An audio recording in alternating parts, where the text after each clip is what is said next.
Okey. Assalamualaikum, bertemu lagi untuk sesi yang kedua.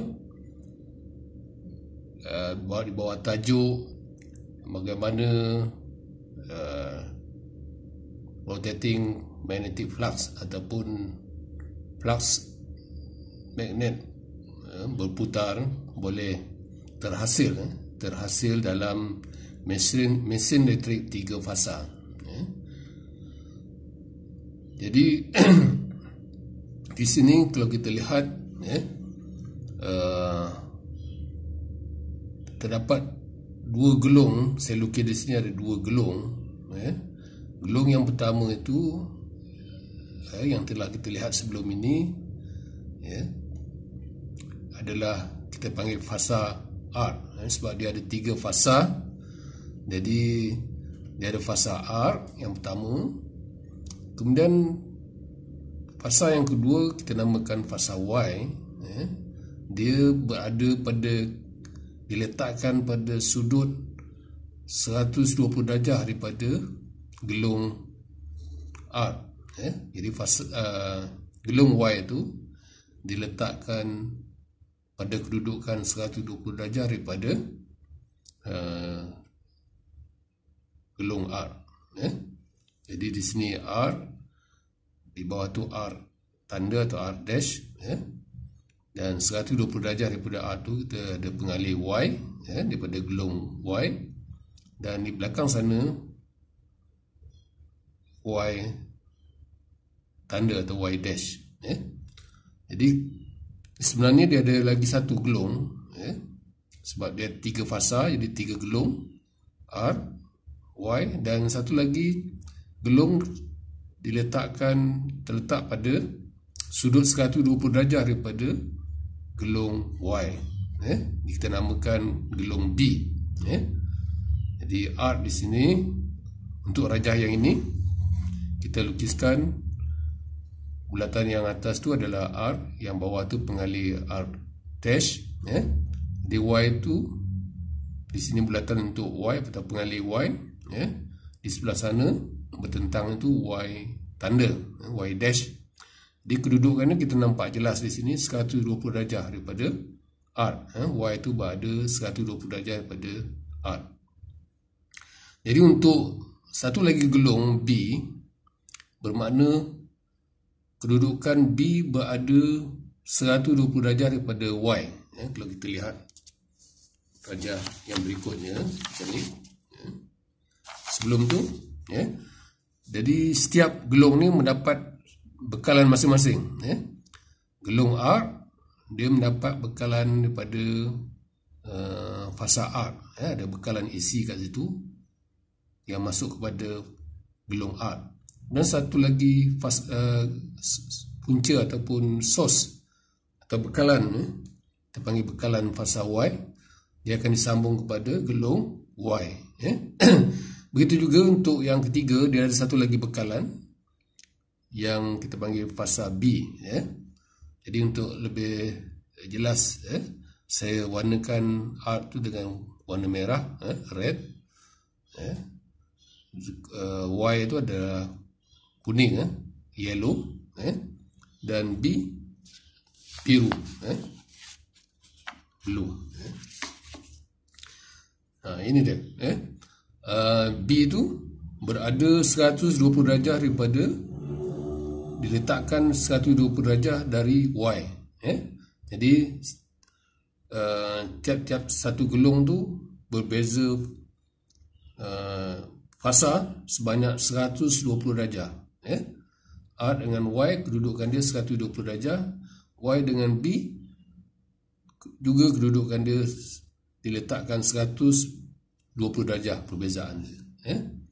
Jadi inilah dia, kita panggil gelung 3 fasa yang diletakkan atau dipasang pada stator, bahagian stator mesin elektrik 3 fasa. Okey. Kemudian kalau kita tumpukan pada bekalan Y tadi, Y, ini katakan kita masukkan bekalan pada bahagian gelung Y, Yang ni tadi R, yang Y tadi yang saya lukis di sini tadi, Y. Jadi bekalan adalah sama, iaitu bekalan sinusoidal, tapi untuk fasa Y, untuk Y. Jadi dia punya flux pun akan ikut gelombang daripada current tu. Dia sama, sebab current tu yang menghasilkan flux. Jadi yang biru ni adalah flux ataupun MMF. Jadi kalau kita lihat pada masa T7, T7 di sini, dia flux adalah paling tinggi, paling besar, T7, dan nilainya adalah positif, cycle positif. Makna dia sudut kutub positif bekalan tu adalah sebelah sini, sebelah arc.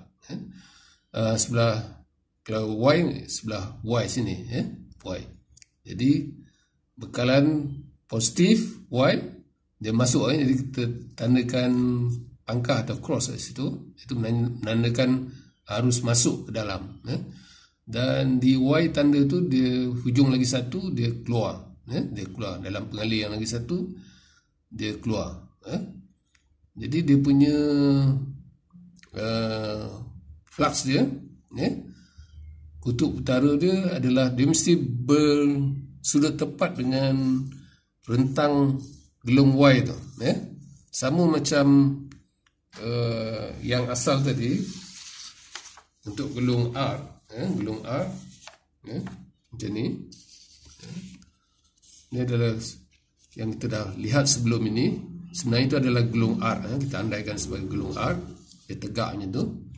Jadi dia punya sudut ataupun kedudukan kutub utara tu, dia adalah 90 darjah daripada rentang fasa R tu, R tanda, dia 90 darjah. Jadi serupa juga dengan yang fasa kuning Y, fasa Y, dia berada pada kedudukan 90 darjah di sini, 90 darjah. Untuk yang positif, positif. Kalau yang negatif, kalau current tu dah sampai di sini, di bahagian cycle kita yang negatif, maknanya dia terbalik. Jadi kutub utara akan turut juga terbalik, di sini. Jadi adalah 90 darjah juga dengan Y, tapi bertentangan dengan yang asal tadi. Jadi serupa macam fasa R tadi, dia berada di garisan ini, di aksis ini, paksi ini. Kutub utara ketika positif, dan ketika negatif, cycle negatif, dia sebelah sini, sebelah kanan. Jadi kiri akan bertukar kepada kanan bila current menjadi negatif. Di sini pun sama untuk Y.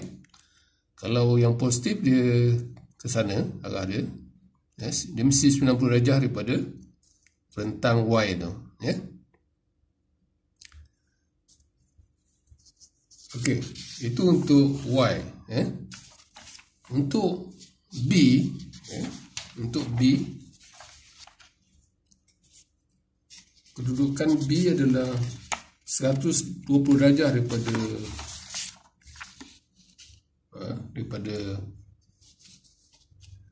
Y, di sini, Y di sini. Jadi B adalah 120 darjah daripada Y tu, dimula dengan R 120 darjah kedudukan Y, 120 darjah daripada Y kita ada B, di sini.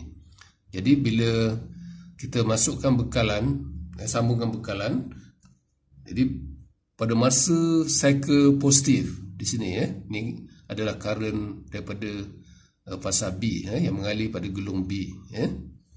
Jadi dia punya flux di situ maksimum, dan nilainya adalah positif. Jadi positif tu mestilah 90 darjah, bersudut tepat dengan garis rentang gelung B ni, 90 darjah di sini, 90 darjah.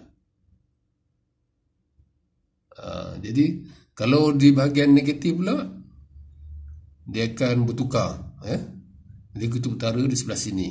Jadi ingat, jadi sudut ataupun faksi kutub magnet yang dihasilkan atau flux yang dihasilkan oleh setiap gelung tu, dia mesti bersudut tepat. Bersudut tepat di sini. Jadi dia mesti 90 darjah daripada kedudukan garis rentang gelung, setiap gelung tu. Itu dia punya kesimpulan. Dia kalau kita gabungkan semuanya, ini dia. Ini current pasar R, warna merah. Kemudian yang kuning atau oranye tu adalah Y, pasar Y. Kemudian satu lagi B, pasar B. Ini adalah kita panggil bekalan 3 fasa. Dia punya beza tu mestilah 120 darjah antara satu sama lain. Mana dia mula dengan R, kemudian diikuti oleh Y 120 darjah ni. Kemudian diikuti oleh B 120 darjah daripada Y. Jadi beza bekalan 3 fasa antara fasa tu mestilah 120 darjah antara satu sama lain. Itu sebab kita namakan dia fasa, berbeza fasa. Beza fasa dia adalah 120 darjah antara satu sama lain. Jadi ini adalah kedudukan gelung tadi. Gelung 3 fasa R, Y dan B di bahagian stator mesinetrik. Jadi gelung-gelung ni diletakkan pada bahagian stator, tak bergerak. Dia tak bergerak. Bahagian yang tidak bergerak dalam mesinetrik. Dan ini dia. Kalau kita lukiskan untuk dalam sebutan, jadi paksi ni adalah paksi sudut, ataupun masa. Sama ada kita boleh guna sebut unit masa ataupun sudut. Dia sama.